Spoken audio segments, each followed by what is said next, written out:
최근에 미국과 중국이 무역 분쟁하는 거래하지 말자는 얘기거든요. 야, 교역 중단해 이런 얘기거든요. 일본과 한국이 야, 니네 부품 못 줘 이것도 교역하지 말자는 얘기인데 그렇죠. 이게 뭐냐면 진보하지 말자는 얘기거든요. 그러니까 대외 여건이 이런 식으로 이 교류를 막아버리면 경제적으로 위축이 되고 성장이 저해되는 거거든요. 그래서 전 세계가 힘들어하는 거고 더구나 한국 같은 경우는 이제 그 교역량, 그러니까 대외 의존도 자체가 너무 높다 보니까 그렇죠. 그런 영향을 직접적으로 받은 거죠. 지금 잠깐 말씀하신 것처럼 이제 미중 무역 전쟁이 세계 경제를 아주 어둡게 하는 가장 큰 원인 중에 하나잖아요. 그렇죠. 예. 그래서 이것 때문에 결국 우리는 또 중국 의존도가 높으니까 맞습니다. 한국 경제 위기가 오는 게 아니냐 이렇게 이제 많은 분들이 걱정하는데 이 한국 경제 현재 상황을 어떻게 보세요? 기본적으로 앞에서 잠깐 언급했지만 우리나라 GDP의 68%가 무역입니다. 수출과 수입 합계액입니다. 나머지 32%가 내수란 얘기입니다. 그러면 이걸 더 쉽게 말씀드리자면 한국에 있는 일자리의 68개는 수출과 수입에 관련돼 있다는 얘기죠. 그러면 수출과 수입이 만약에 그냥 0으로 딱 멈춘다 그러면 68개 일자리 날아가는 겁니다. 그러네요, 진짜. 그러니까 대외 의존도 68개에서 만약 수출과 수입이 10%만 줄어버린다 그러면 6.8%의 일자리가 날아가는 거예요. 그러면 일본의 경우는 어떻게 하냐면 그게 30 정도 됩니다. 거꾸로 돼 있어요. 내수 시장이 꽤 크네요. 크죠. 왜냐하면 인구가 1억이 넘기 때문에. 그래서 기본적으로 내수 시장이 되려면 인구가 약 8천만 정도 돼야 된다 보고 그 기준이 태국입니다. 태국이 약 7,500만, 8천 정도 되는 상황이거든요. 그다음에 미국은 세계에서 내수 시장이 가장 커요. 80이고 대외 의존도는 20밖에 안 돼요. 중국이 약 32, 대외 의존도가 32, 68 정도가 우리하고 정 거꾸로죠. 그러다 보니까 미국하고 중국이 싸우면 우리나라는 실제로 수출이 줄고 있지 않습니까? 다행스러운 건 수입도 같이 줄면서 무역 흑자가 계속 유지되고 있으니까 환율이 이 정도지. 만약에 환율이 1200, 1300을 훅 넘어가 버렸다. 이러면 무역 적자가 났다는 얘기인데 이렇게 되면 한국이 상당히 만만치 않은 위험을 갖고 있겠죠. 하지만 지금 상황에서는 경제위기라고 할 수 없는 게 전 세계 교역량이 같이 들고 있는 상황에서 그 비율에 맞게 줄어들고 있는 거죠. 그러니까 신문에서 가장 안타까운 게 뭐냐면 한국 수출 줄었다 얘기하기 전에 전 세계 주요 교역량이 얼마나 줄었는지 우리나라가 결국은 일본의 부품을 가져다가 한국에 조립해서 중국에 수출한 다음에 중국에 조립해서 미국을 한다면 중국도 줄고 일본도 줄었다는 얘기거든요. 근데 그걸 얘기한 상태에서 그 비율보다 한국이 많이 줄었을 때는 위기다 이렇게 해야 되는데 그런 얘기는 없는 거예요. 그러니까 안타까운 거죠. 그래서 현 상황 보면 경기 침체 외 수출이 당연히 지금 수출이 실제로 줄고 있고 그렇죠. 그다음에 그 수출의 가장 핵심적인 반도체 부분 가격까지 떨어졌네요. 그러다 보니까 전체 수출의 금액 자체가 줄은 건 사실이고 그러다 보니까 내수가 작다 보니까 힘든 사정을 겪을 수밖에 없는 거죠. 그러니까 이제 어떤 분은 그런 얘기를 하시더라고요. 우리가 워낙 고성장 시대를 겪어왔기 때문에 뭐 중국처럼 막 뭐 10% 가까운 때 성장도 했었고 뭐 5%, 6% 이런 게 너무 익숙해 있다가 1%, 2%가 돼 버리니까 이게 완전히 이 착시 현상일 수도 있다라는 말씀하시는 분도 있더라고요. 맞습니다. 왜냐하면 돈이 늘어난다고 할 때 100원에서 1000원 늘어나는 거 쉽거든요. 1000원에서 10,000원 늘어나기도 쉽습니다. 그런데 지금 수천조가 있는 상황에서 똑같은 비율로 늘어날 수가 없습니다. 그래서 경제 규모가 커질수록 저성장은 필연이에요. 이게 선진국, OECD 국가들의 경우 다 그렇잖아요. 다 그렇습니다. 그 얘기는 뭐냐면 반대로 통화량이 그만큼 늘어나는 게 적어지는 거예요. 그럼 적어지는 상태에서 왜 이 나라 인구가 아예 늘어나 버리면 그것도 극복할 수 있는데 전 세계 인구는 같이 줄고 있잖아요. 그런 상황에서 그러면 우리 인구가 줄은 상황에서 돈을 더 가져오려면 벌어오는 수밖에 없는데 그래서 무역에 더 의존하게 되는 우리는 거죠. 결국 이제 어쨌건 이랬건 저랬건 무역으로 먹고 살 수밖에 없는 나라네요. 현재로서는. 그렇지 않으면 기본적으로 내수를 더 키워야 되는데 내수를 키우려면 기본적으로 쓰는 사람이 소비자잖아요. 그러니까 소비자의 지갑이 두꺼워져야 되고 그 다음에 인구 자체도 늘어야 되고 그러니까 이제 지난번에 문재인 대통령이 한일 분쟁에 대한 뭐 장기 대책으로서 남북 경협을 얘기했잖아요. 기본적으로 그 숫자 3천만이 합치면 내수시장 규모는 되거든요. 그런 것도 분명히 있는 거죠. 그 아까 일본의 경우는 뭐 내수 시장이 한 70% 정도 된다고 말씀하셨는데 중국 같은 경우는 어떻게 되나요? 중국도 일본보다는 적지만 거의 68%가 내수입니다. 근데 걔네는 인구가 뭐 10억이 넘으니까. 그렇죠. 이제 인구가 10억이라도 일자리는 어차피 10억 개가 필요한 거잖아요. 그러니까 그 일자리가 대부분 내수, 70%가 내수에 있는 거니까 미국이 뭐 해도 그래도 걔네는 그냥 내수로 어떻게든 버틸 수 있는 거죠. 왜?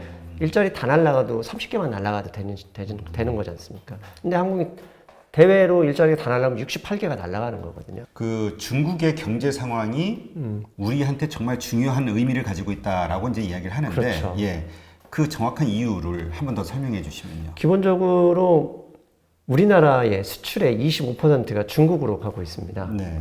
그리고 무역흑자의 80% 가까이가 중국에서 내고 있습니다. 중국에 수출하는 25%의 80이 아니라 전체 수출량의 80%. 아니 전체 무역흑자의 80% 가까이를 중국에서 내고 있습니다. 그렇게 많이 차지해요. 예. 근데 거의 대부분이 약 반이 반도체가 차지하고 있는데요.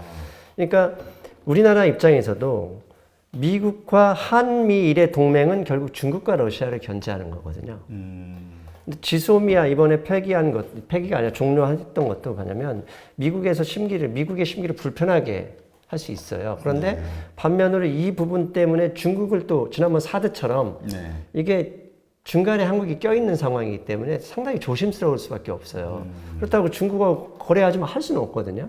왜? 이 대체 시장을 개발하지 않는 한 한국이 힘들어지니까. 그렇죠. 그러니까 그게 어느 대통령이 재임해도 그 문제는 상당히 장기적인 권한이고 중국의 의존도를 줄이려면 별 수 없습니다. 남북 경협을 해서 내수를 키우는 수밖에 없는 거거든요. 그러니까 우리가 100을 수출했는데 그 중에 수출하는 100의 25%가 중국이고 네. 100을 수출해서 수입을 빼서 무역흑자가 100이 났는데 80이 중국이에요. 지금 현재 미국이 중국에 큰 소리 치는 이유가 야 니네들이 미국에서 돈 다 벌어가잖아 하니까 큰 소리 치는 거잖아요. 그렇죠. 근데 이런 것과 전혀 반대인 나라가 일본이 지금 황당한 일을 벌인 거죠. 우리는 일본의 대일 무역 적자가 심한데 벌어가는 놈이 와가지고 시비를 거는 거거든요. 맞아요. 그 어느 분이 그런 얘기 하시더라고요. 우리가 미국하고 중국에서 돈 벌어서 중동하고 일본에다 퍼다 주는데. 근데 중동은 석유니까 어쩔 수 없다 어쩔 수 치고 없는데. 이 나라는 지네 물건 팔아주는데 지들이 시비를 걸었어. 그러니까 결과는 어떻게 하죠? 버는 놈이 손해는 거거든요. 그러니까 일본 기업은 말도 못하게 지금 어려울까요? 예, 억하심장이 있을 거예요. 왜? 지금 자기네도 돈을 벌어야 되는데 잘 벌고 있는데 시비를 걸고 그러면 한국에서 어떻게 하죠? 야 국산화해보자. 다른 데 바꾸어. 그럼 벙찌는 거거든요. 하지만 이제 또 어떻게 생각하시는 분들이 있냐면 그 핵심 소재의 뭐 우리 의지는 뭐 막 이렇지만 파이팅 하지만 실질적으로는 그것이 정말 개발되는 것도 문제고 개발된다 하더라도 그 수율의 문제, 그러니까 이제 원가의 문제가 나오기 때문에 그게 쉬운 얘기는 아니다. 자 이제 앞에서 잠깐 언급했잖아요. 화폐가 네. 교환 기능 때문에 분업을 촉진했고 이 분업으로 인해서 많은 교류가 될 때 세계 경제는 더 발전했어요. 네. 그런데 한일 간에 이 역사적 그걸 다 떠나서 교류를 딱 안 한다. 그러면 일단 경제가 힘들어지는 거고요. 그렇죠. 그다음에 말씀하신 대로 왜 우리나라의 후성이나 이런 데서 만들 수 있는데 일본에서 왜 만들 오냐 이거죠. 그렇죠. 그러면 한편으로는 아까 말씀하신 대로 인간은 변화를 되게 싫어합니다. 인간은 진화적으로 옛날에 원시시대 때 되도록 에너지를 아낀 상태에서 있었어야 생존에 유리했거든요. 그래서 인간은 우리 자체를 되도록 편하고 싶어 하는 게 인간의 기본 그 본성이에요. 그럼 변화하는 것 자체는 뇌를 써야 되기 때문에 그걸 싫어하는 상황이고 삼성전자의 입장에서도 보면 직원이 일하는 거예요. 직원이 잘 쓰고 있는 일본 제품을 국산화한다고 해서 썼다가 문제가 되면 옷 벗어야 되는 거예요. 그렇죠. 힘들죠. 예. 그리고 그 글로벌 분업화가 철저하게 돼 있기 때문에 한국 기업이 정부가 돈 대준다고 생산하느냐 그것도 쉽지가 않습니다. 왜? 시장이 있어야 되는 거거든요. 그렇죠. 이미 시장이 생태계 균형처럼 맞춰져 있는 상황에서 한국 기업이 국산화 한다고 해도 시장이 있을 것이냐 그 문제도 있는 거고요. 그다음에 분업화 정도 이 자체가 생태계 균형은 우리가 원해서 되는 게 아니라 글로벌 전체가 원해서 짜여진 거예요. 근데 실제로 신문이나 언론에서는 국산화 한다, 박차를 간다 하지만 실제 그 기업에서 그러면 또 다른 얘기를 합니다. 국산화 생각 없다 이런 얘기 하는 기업도 분명히 있거든요. 그러니까 한편으로는 그런 거죠. 완벽하게 하지 않은 상태에서도 이게 싸움을 맞상대하는 건 좀 그런 거 아니냐라고 얘기도 하지만 한편으로는 어떻게 보면 자주적인 입장을 버리고서 또다시 일본에 숙일 수는 없는 거거든요. 그러니까 정부로서도 고육주책일 수밖에 없다 그런 생각을 하는데 이제 다행히 국민들이 불매운동도 하고 실제로 관광객도 적게 가고 여기 방송이 8.15였구나 그런 것도 있기 때문에 정부가 힘을 더 받는 거죠. 그러니까 결국 우리가 왜 싸울 때 보면 막 주먹질하기 전에 먼저 막 말싸움으로 막 죽일 듯이 싸우잖아요. 그러니까 이게 또 저쪽에서 소재 가지고 협박하는 것도 그렇고 우리도 어떻게 보면 또 약간의 서로 블러핑이 있을 수도 있겠네요, 이게. 맞습니다. 왜냐하면 그러니까 국회의원들이 어차피 정권 싸움을 하는 거잖아요. 4년에 한 번씩 정권을 잃으면 실업자가 됩니다. 실업자면 사람이 직업을 잃으면 자존감 떨어지거든요. 그러니까 이 사람들 입장에서는 국민이 좋아하는 쪽으로 움직여야 돼요. 대표적인 게 브렉시트지 않습니까? 그렇죠. 영국이 가장 파보짓하는 게 브렉시트인데 그 국민이 지지하니까 뒤는 생각 안 하고 자기네 투표를 해서 이겨야 되니까 가는 거거든요. 그러니까 그런 면에서 일본의 정치인과 한국의 정치인도 국민이 지지하는 지지율을 고민할 수밖에 없습니다. 그렇죠. 그리고 국민적 감정이 자존감, 자존심이 있지 않습니까? 그걸 또 무시할 수는 없는 거예요. 그러니까 그 부분은 당연히 하는데 문제는 이제 대통령 대 대통령은 그렇게 자존심 싸움을 해야죠. 숙여버리면 어떻게 합니까? 그렇죠. 말도 안 되는 얘기거든요. 대신 그 밑에 있는 정부 관료들은 끊임없이 물밑싸움에서 타협점을 찾아야 되거든요. 왜? 전쟁하면서도 타협하지 않습니까? 그렇죠. 예, 협상을 하니까. 예. 근데 만약에 우리가 일본이 뭘 해도 됐어. 우리 다 국산화 끝났어. 그럼 그때는 다른 문제죠. 니네가 덤볐어? 우리가 선빵을 날릴 수 있는 거죠. 네. 그러니까 어쨌든 이번 이 한일 뭐 미중 무역 전쟁 때문에 어려워진 경제 환경에 또 이 한일 무역 분쟁 때문에 그렇죠. 더 이 한국이 어려워지지 않을까 고민하는 분들도 있는데 이제 일단 IMF 같은 외환 위기 같은 극단적인 상황은 오지는 않을 것이다 이렇게 보시는 거죠. 그럴 수는 없죠. 그러니까 IMF에 보면 아까 말씀드린 한국이 왜 그 당시에 외환 위기를 겪었는지 간단합니다. 그 당시 외환 보유고가 일단 100억 달러 정도밖에 안 됐으면 그러면 지금에 비하면 40분의 1 수준인데 지금의 경제 규모가 커졌기 때문에 그 절대액은 의미가 없습니다. 그런데 이 빌렸던 돈이 아까 형제들끼리 빌리고 했으면 중국이나 일본처럼 네. 거기서 지지고 볶고 하면 되는데 전체 돈에 그러니까 전체 빚에 특히 외채 같은 경우 외채도 많았을 뿐더러 외채 대부분 1년 이내에 빚이었어요. 그러니까 그 돈이 나가는데 다 감당할 수 있는 외환 보유고가 없는 거예요. 그리고 결정적으로 모르는 분들이 있었는데 한국은 그렇게도 버틸 수는 있어요. 근데 핵심은 석유인데 석유를 우리가 수입한다 그러면 계약을 해야 되는데 신용장을 열어야 되거든요. 그렇죠. 물량 뭐 현금 주고 바로바로 살 수는 없는 거니까. 근데 은행의 신용도는 국가의 신용도입니다. 그래서 2008년대도 단기위채 부분이 많아서 유럽의 은행들이 국가의 지급보증을 요구했었거든요. 네.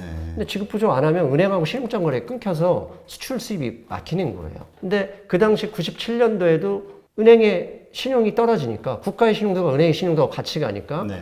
이 사우디 얘네들이 석유를 안 주겠다는 거죠. 신용도가 안 된 상태, 신용장을 못 연 상태에서 석유를 수입하려면 아까 말씀드린 현금을 배에다 싣고 가야 되는데 그 현금이 어디 있습니까? 그렇죠. 그러니까 그렇기 때문에 어쩔 수 없이 했는데 지금의 경우는 단기위채 비중이 상당히 낮고요. 네. 그다음에 외환보유고도 전 세계 8위권 정도로 4천억 달러가 넘고 그다음에 우리는 순채무국이 아니라 채권국이에요. 네. 그러니까 빌려준 돈이 우리가 빌려온 돈보다 훨씬 많기 때문에 그 돈까지 합치면 약 9천억 달러입니다. 그리고 결정적으로 무역 흑자국이에요. 네. 그러니까 무역 흑자국인 상태에서 빠져나가도 감당할 수 있고 돈을 우리가 잘 번다 이거죠. 그렇죠. 그리고 아르헨티나도 마찬가지고 터키나 인도 이런데 외환위기 비슷하게 오면 달러가 빠져나가는 게 가장 먼저 채권 시장에서 옵니다. 그럼 채권 금리가 같이 오릅니다. 그렇죠. 근데 한국은 외국인들이 지금 올해만 몇십 조의 채권을 사는 거거든요. 왜 사냐 이거죠. 샀다가 나중에 달러가 없어서 못 바꾸고 하면 얘네들은 큰일 나는데 그만큼 그렇죠. 한국의 채권을 안전자산으로 본다는 얘기고 안전자산으로 본다는 얘기는 한국의 경제를 좋게 보는 얘기거든요. 그렇게 채권을 외국인들이 매수해서 계속 채권금리가 떨어지는데 환율 좀 올랐다고 외환위기다? 이건 가짜뉴스죠, 사실. 네.